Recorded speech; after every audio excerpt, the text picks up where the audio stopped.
to Guitars and Music Tech. Today we are going to be talking about compressors. Why would you need a compressor? And how would you use that? Well, sometimes we become our human compressors. When we're watching a TV and suddenly an ad comes and it's too loud, what do? You reach for the remote and turn it down. And when the ad is over and you want to turn it back up, so you reach for the remote and you turn the volume back up. So this is what I call a human compressor.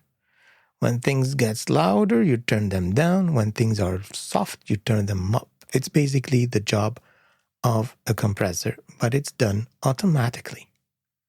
So this is fantastic. If we only can put a compressor on all TVs, then we don't have to keep reaching, but it's done on purpose so that you can hear the ads when you're going to do something else. So on a compressor, we have some buttons that control that. So that means at what point do you want to turn things down? And how fast do you want to turn it down? Do you want to turn it down softly? And when it gets too soft, how loud do you want to turn things up? And how fast do you want to do that? That's basically all the controls you have on a compressor. They have names. I'm not going to go into details what they're called. So you can look it up to find out all the threshold, the speed, the ratios and all that. The simplest compressor, you just put what level you want things to go down at, and that's it. So you lower it. If it's that high, you turn it down. There's also another type. It's not really compressed. It's a limiter. So that means it doesn't increase the volume when things are too low. It just turns down when things are too high. And we call this a limiter. It's like half the job of the compressor. The compressor would turn it up when it's too soft. Imagine when you're listening to classical music and suddenly the piccolo's playing or the flute. It's very, very faint. You can barely hear it. So if you're sitting in a car, you just go to your guitar and your car and turn the volume up so you can hear that very soft passage. And suddenly the whole orchestra give you a hit and it's too loud, so you go turn it back down. So that's basically what a compressor does. On a guitar, what does a compressor have to do? Well, the guitar, when you put a compressor, it will make it sustain longer. Because by default, the guitar, when you just play the note, you strike a string, it's very loud, and it steadily keeps going down in volume until it disappears. So imagine when it's too loud, when you just start it, you actually lower it so it's not that loud. And the minute it starts to go back down in volume, what the compressor will be doing is keep putting the volume up so it stays the same volume. So it will feel and it sounds like the guitar sound started at the same volume and continues to sustain at the same volume for a longer time. And that's why sometimes they call it sustained pedals. The compressor basically does kind of increase your guitar's sustain. But be careful that when we are sustaining the guitar sound, remember we're increasing the volume with time. That means the lower the volume is getting because the string note volume is dying, you're increasing everything, you're boosting the volume. And that will also increase the noise. So you will find that at the end of your note, there's always noise, and especially if you're going to go through a distortion pedal that increases the gain so much, and you're not using humbuckers or you're in a noisy place where there's a lot of fluorescence and transformers ringing around, so your guitar is picking up all those electromagnetic waves, the magnetism around, it's causing this buzzing. Famous. That's why we have a humbucker to remove this hum. It will increase it a lot. So you be careful about those compressors. I try to stay away from them. And basically when you get good guitars, you don't really need them anymore. Because a good guitar will sustain by itself. It doesn't really need the help of a sustain pedal or a compressor. So that's one good thing when you buy an expensive guitar, that you will be able to play without this compressor. And also, I find the compressor, it's they call it sometimes pumping. They call it just kills the dynamics. Remember, when you're playing guitar, you want to have dynamic. Like a passage that is soft, you want to play it softly. It's not going to be soft anymore because it's boosted by the compressor, because you're playing soft, right? And when you want to play loud, to, let's say, get your guitar amp to start growling or distorting a little bit by the way you play and how hard you hit the strings, the compressor will kill it. Because when you're going to play it hard, it's going to take it away. It's going to lower it for you. So that amp, which is coming after the compressor, is not going to be reacting to your playing, to your dynamic playing as it should be. So in general, I try to avoid compressors. But I found that when I'm playing through a real tube amp or just a regular amp, not necessarily tube, but tubes in general, the compressor is not really needed, because the amp will compress by itself. The fact that you have tubes, they're already kind of compressing the sounds for you because they're clipping the highs. So don't put a compressor. Get a good guitar, a good tube amp. I know they're expensive, but you're a guitar player. This is your life, right? So invest in that. Take your time, get your money, buy them. You won't be sorry. You will find that you play better. Sounds better. Everything is better with this. If you play through modelers, I find that I always kind of need some kind of a compressor, because a modeler will kill your sustain in a way. It won't be this. It's not the same. You don't get the same sustain with any modeler, that regardless of what they are. You will lose a bit of sustain depending on the type of modeler that you're using. To a certain extent, you will lose a sustain. It's not the same as when you're playing on a real amp, and we discussed that before, but here we go again. So yes, I find that I don't really need compressors in that particular situation. When you have a good guitar, a good amp, the guitar sustains by itself. The best compressors are the ones that are transparent. That means you don't feel that there is a compressor. It's just taming your volume without killing your dynamics. So it's a very complicated equation to get right. So tube compressors and solid-state compressors, some of them are hybrid. They have parts in the circuits that have a tube in it to just give it that flavor of the tube tone. And the rest is transistors, electronics, regular transistors. And they different. Sometimes a compressor is not just used for the fact of compressing the sound, it's also to add color, right?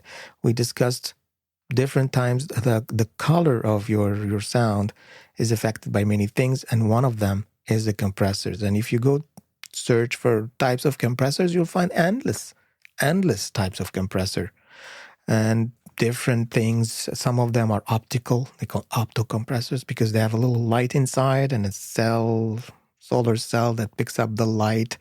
And when it's too loud, the light is bright, the cells pick it up, and that's how they control. It's a little bit smoother because the time the light glows and the time it picks it up and does that, it makes it more transparent. That's why optical, coming from optical compressors, are desired because of their transparency. Different situations, you would need different types of compressors. So if you're trying to compress the drums, it's not going to be the same thing as trying to compress a guitar or a bass guitar or anything else. So the transients of the drums, like when you're playing the snare and the hits are loud, peaks, it's not the same thing as a bass, right? Or any other type of music. So you need to choose and adjust your compressors depending on what you want to do accordingly. At the end of the day, you need to use your ears because you're in the business of sound, right? Music is sound. So you need to listen to it and find the one that works for you, feels more natural as a guitar player when you're going through it, and use that. Don't exaggerate the threshold or the attack time and all that, unless you really like the result. So there's also now all those type of plugins, of emulations, of compressors, and you can spend on each one of them like 350 US dollars for each plugin emulating a certain type of compressor that in real life, the hardware will cost you maybe a few $1,000s. So go ahead, try them all and see which one you like, and you'll never end buying things because remember, just one thing I ask you to do when you're trying these things, make sure that the volume that's going in before you're compressing is the same volume coming out after the compression. Because if it's a little bit louder, just a little bit tiny louder, you're going to trick yourself to thinking that it's, oh, look how amazing the sound is. Because again, one of our episodes in the very beginning, it says louder sounds better. So be careful about that. Make sure the volume is the same and then make your judgment. All right, let's continue. So the opposite of a compressor is called an expander. So what does that mean? The opposite of a compressor. Remember when the volume was too loud, we turned it down. And when it's too soft, we turned it up. That's basically what a compressor does. What if you did the opposite? What if when the volume was loud, you turn it louder? And it was too soft, you turn it completely down. That's an expander. So why would you want to do that? That will be a terrible thing. Well, not really. Let's take an example. You're recording, for example, a bass drum. Okay, so the bass drum has a peak, boom, and then it dies. But the microphone is close to the pedal where you hit the bass drum with. And maybe that pedal is squeaking. It's making a squeaking sound, and you don't want that sound. Well, guess what? You put an expander on it. Because the volume, which is loud, will be louder, and that squeaking sound is going to be completely dead. It's kind of like a gate. Kind of. Okay, but not exactly cutting exactly. It will lower it. So it has its uses. Also, when you're playing a snare and there's those metal wires underneath the snare, they're rattling. You don't want to hear them. You put an expander on the snare and you will only hit and hear the sound of the snare hit. Another type of compressors, we call them multi-band compressors. What is that? Well, they cut and separate the frequency range into portions and compress each one of them separately. So let's think we have bass and treble and mid. So the bass part will be compressed and you can control it by itself. So if you had a sound that is too boomy, well, you're going to compress that bass part a lot. So that means you'll lower it. You'll kind of remove the peaks a lot. And the mids, you can keep them the same. And let's say maybe the high frequencies are not as loud as you want them to be. So you'll compress it a little bit more, increase the volume on that all the time.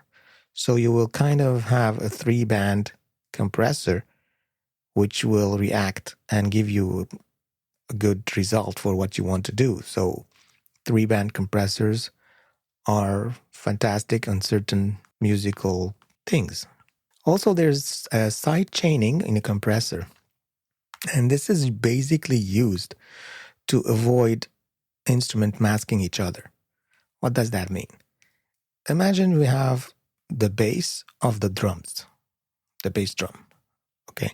And you have the bassist playing the notes. Usually, the bass drum is the punch. It's the beginning of the note of the bass note. When they are working together well, the bassist and the drummer, the bassist will play always the note with the bass drum at the same time. But when you do this, they are all somehow occupying the same space sonically, same frequencies. So you want to be able to get the punch of the bass drum and then get the sustain of the bass. So how would you get the punch if the bass player is playing at the same time as you're hitting your bass drum? This is what we call masking. So the bass drum, the bassist is masking the bass drum.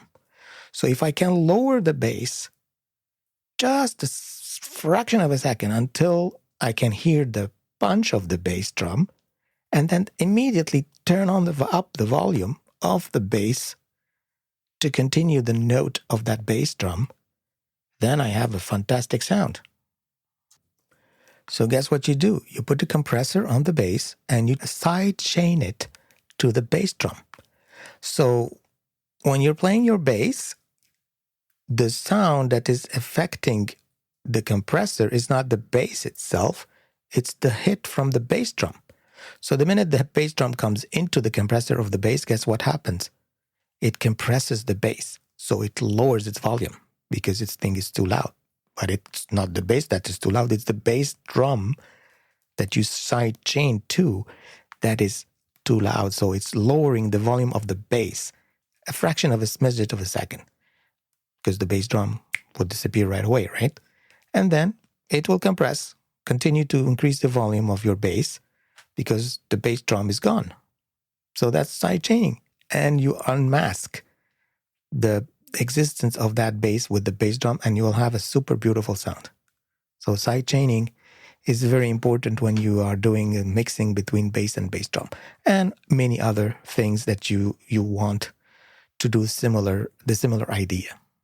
Another example would be in a talk show or like this podcast. If I'm having other music coming in and out and I don't want to continue to lower my voice or lower the music, and every time I'm talking, if there was music in the background, I want that music to duck, we call it, remove it, lower the volume of the music when I'm talking. You can also sidechain that, put a compressor on the voice, sidechaining to the music, and every time, or the opposite, you talk, the music will go down, and so on. So that's also sidechaining for you. You can use it on that type of effect. So the last question is, do you really need to have a compressor? Well, for your guitar, as I discussed earlier, if you have a good guitar and you have a good amp, you don't really need it unless you specifically want to compress it and remove the dynamics. So that could be the reason for you to do that. But in general, also if you have actually very thin strings and you want to compress a little bit to give more volume, you can use also compressor in those situations. There's many different plugins that will also help you do these.